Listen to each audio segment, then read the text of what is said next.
राधे राधे। भाद्रपद मास के शुक्ल पक्ष की अष्टमी तिथि श्री राधाष्टमी के नाम से प्रसिद्ध है।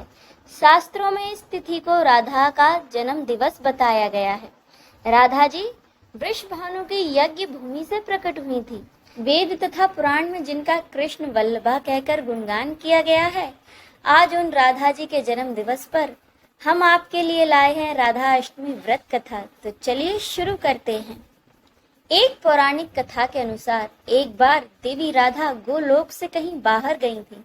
जब वे वापस आईं तो उन्हें श्री कृष्ण कहीं नहीं दिखाई दिए। उस समय भगवान श्री कृष्ण अपनी एक सखी विरजा के साथ गोलोक घूम रहे थे।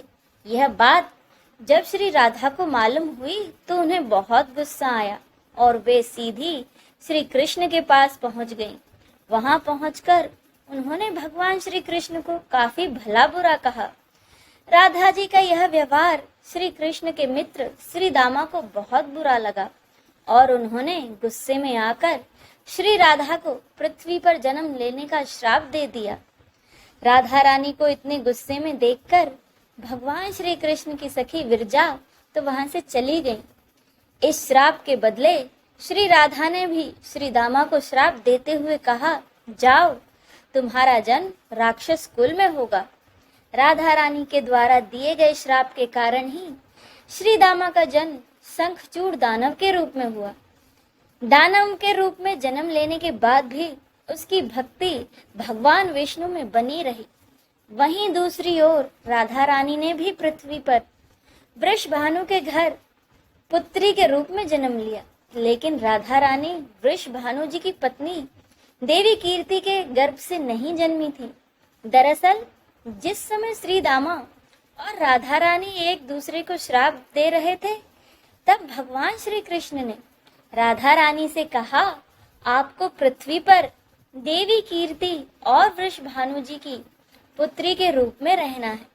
इसके आगे भगवान श्री कृष्ण ने राधा जी से कहा, जब आप विवाह के योग्य हो जाएंगी तो आपका विवाह रायान नामक एक वैश्य से होगा।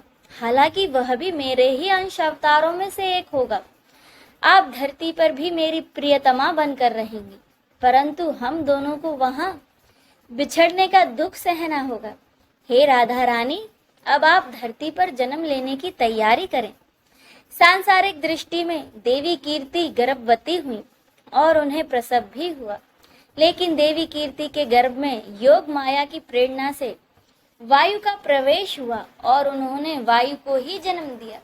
जब वह प्रसव पीड़ा से गुजर रही थी, उसी समय वहां देवी राधा रानी एक प्यारी सी कन्या के रूप में प्रकट हो गई।